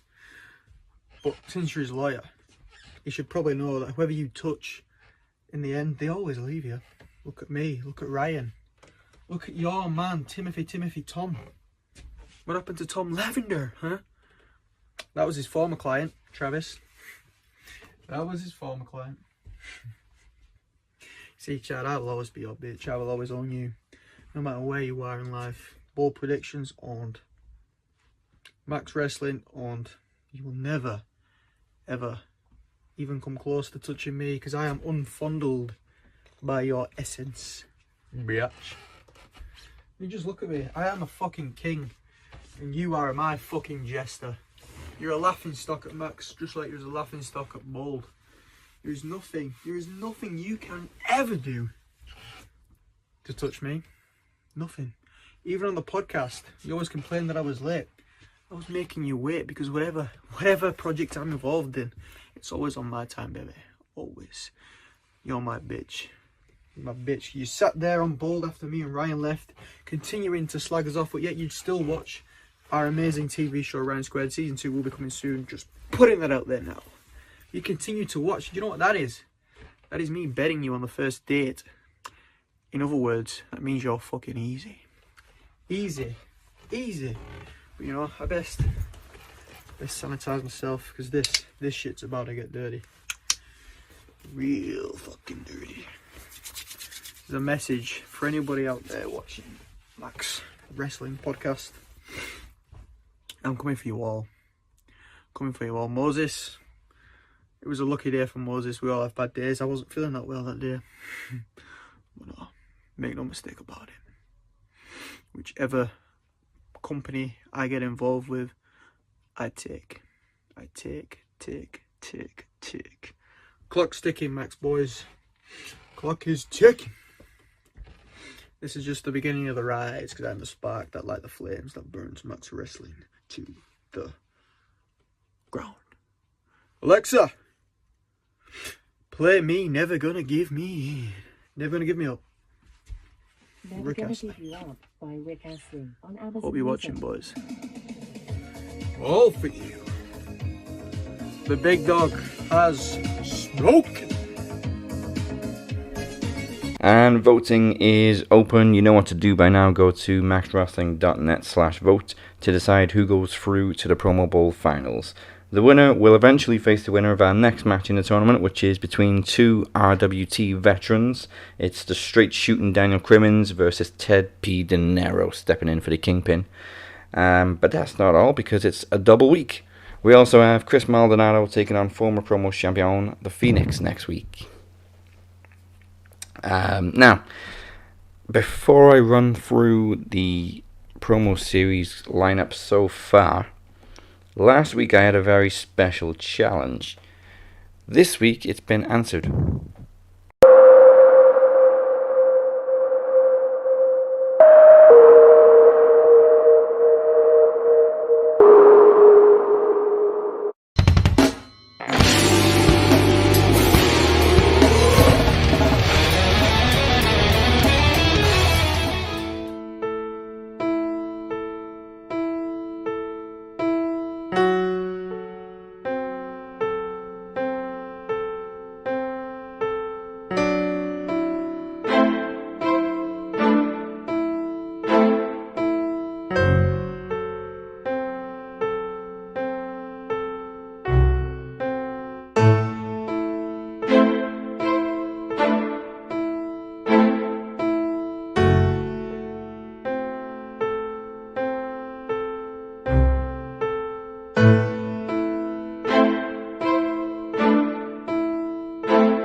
So now it's official.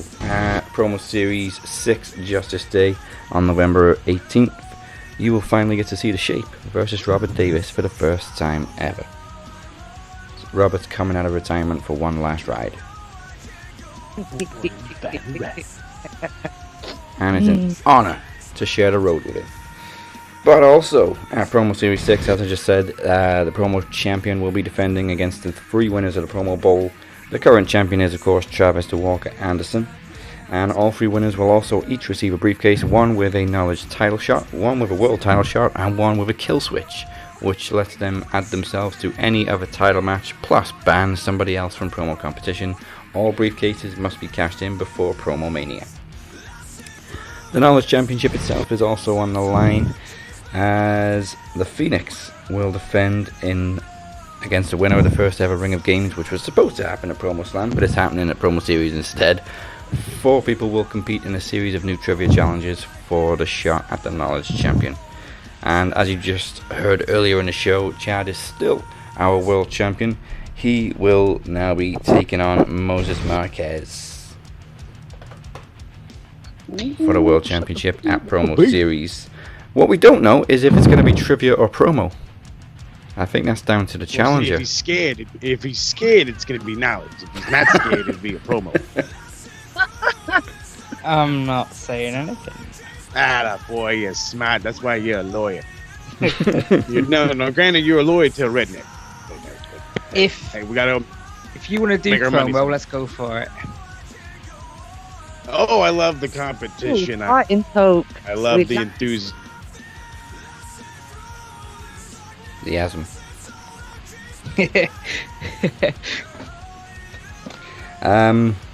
So that is Promo Series 6.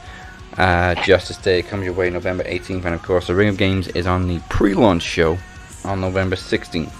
Go to maxwrestling.net/Promo Series 6 for more information. Thank you everybody for tuning in. Grab some free ice cream on me on the way out. This is the Max Wrestling Podcast. Remember to like and follow Max Wrestling on Facebook, subscribe to our YouTube channel, and follow us at Max Wrestling UK on Twitter, Instagram, and TikTok, even though we don't really post on TikTok. Also, go check us out at maxwrestling.net. You can follow us on social media at TheCaptain512, at MCL92, and at SMRPodNet. Before we get to our very special guests and tap out and bid you adieu, remember, Twitch makes Vince's dick itch, and everyone on Anchor thinks he's a wanker. Everyone on TikTok thinks he's a cock, including Moses Marquez. Hopefully my goddamn shit doesn't cut out again, but yeah, you come get you a bar. Cutting you out like the Dynamite production crew. Dynamite production nonsensory. So speaking of Dynamite Productions, I did a full-scale review of All Out. It's out now on Spotify, all the fun jazz, wherever you go get your podcasts. We got like 3 days straight of Bolt Ranch shows dropping starting today at I think about 6 o'clock tonight. I've got 3 shows, so 1 dropping Thursday, 1 Friday, 1 Saturday, game Sunday, game review on Tuesday, not Monday, because why? Want to know why? Because Mondays are safe for retro, which we'll be back with, I think, what was it, September 24th, 1986, something like that. The week before Halloween Havoc, that's all I know. All right. So, just in time for Wyndham Rotunda's debut. Damn right.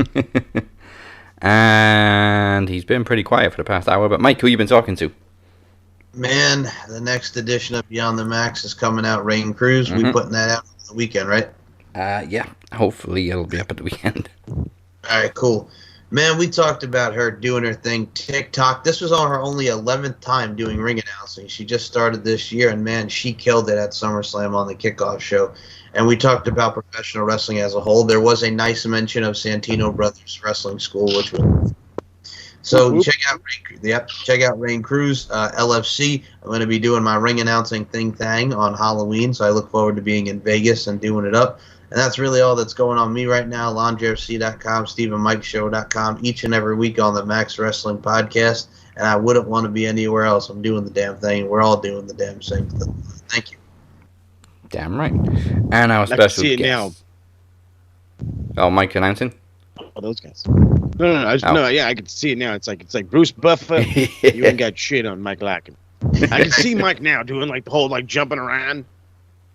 Great. You gotta get stupid hype like him. Oh, I think I can. heard that this dude would like do like he like what is it? He like rips an energy drink and then smells smelling salt before he does this, and I'm like, are you kidding me? This guy's hardcore. I only got one thing to say about Bruce Buffer, man. Yes. Wall bridge, man. You don't mess with the Zophon. Yeah, elongate those verbs. Hey, the ratio, man. The ratio. The ratio. And don't forget one very important ingredient for announcing, Mike. What? The chutzpah. The chutzpah is coming to Vegas. I cannot wait. I'm going to do it in increments. It's going to be a plethora. I feel good. And our very special guest, first of all, the Demoness. If people are very, very, very, very brave, you can find her at... You can find us at NicolaMac853 on Twitter as a Demoness, and you can also find me on Facebook, Nicola MacDonald, Dave Smith. One other thing, the Demoness has been quiet since she found out she was going against another queen, supposedly queen. So at the weekend, the Demoness herself will appear live and address that situation. Oh, you never want to miss a live Demoness. You should all be warned. That demon is very, what's the right word right now? Kidding me? Have you ever been in front of a live Demoness? I'm running for it. I'll tell you what. I'll watch the live one, but I ain't gonna be in front of it. Nicola's ready to verbally mollywop. Yep, verbally mollywop. Verbally mollywop. EM stood for voicemail. Now it's verbally mollywop. No, she will address Queen Iris herself on the weekend. All right. Let's just say one thing. She better start running, and so should Travis, because it's not just her I'm going for. You're safe, though, Chad. I was going to say, hopefully you leave Travis's lawyer alone. I'll say, Chad. She'll leave you alone under my condition, but other than that, the other two, they should watch our backs, because I'm coming for both. And anyone else who's in front of me. Her. I'm going to tear everyone apart, but I'll leave you lawyer coming alone. for the crawler. I'm just kidding. Oh. Not that guy. Hang on. The Demoness does not go near children, as we know. Oh. She has her own minions. Yep. Ah, that's right. Mm-hmm. And still, the Max Wrestling World Champion, Chad Malcolm. Speaking of minions, the next time that you guys hear from me, I might have another one, because my partner is 37 and a half weeks pregnant, so any minute now I could be rushing down to the hospital. So, nervous times. That would have been great halfway through a title defense. Oh, yeah, right. Oh, Gotta go. Right. Gonna go have a child. That would have been like the weirdest conversation ever, wouldn't it? Halfway through, Max. Sorry, go. Gotta go. Partner's going into labour. See you in a bit. So yeah, I've got that going, which is exciting but nervous times. Other than that, I've not really been up to much. If you want to find me on Twitter at ChadJ30. Other than that, not really up to much at the moment. Just lawyer duties. No Twitch? Well, every now and again, not too much though. If you want to follow me on Twitch, it is the same as my Twitter, ChadJ30. I'm not very reliable on there though, so That sounds so much like the Phoenix. You can follow me on Twitter, but I never tweet. Yeah, you can follow me on Twitch. Don't know how often I'm going to be live, but had a 3-week break, but we'll see how it goes. And I don't think anybody on the call is going to hear Eric Young, but for you people at home, join us next week. There he Next is. week. There he is. For Promo Bowl Week 2, we know who the win. Well, we will know who the winner is going to be between Chad and Ryan by next week. That will be announced on Monday. And next week we have the Daniel Crimmins, DC, versus Ted P. De Niro, and Chris Maldonado versus the Phoenix. It's a double week in the Promo Bowl. This was episode 339. We will catch your ass down the open road, and that's the bottom line. Goodbye. Mwah! And good night. Since Chad is on the call. I was going to say you should have just played Rider the Valkyrie there. I was just going to say, I'm glad I didn't get interrupted by Daniel Bryan right there.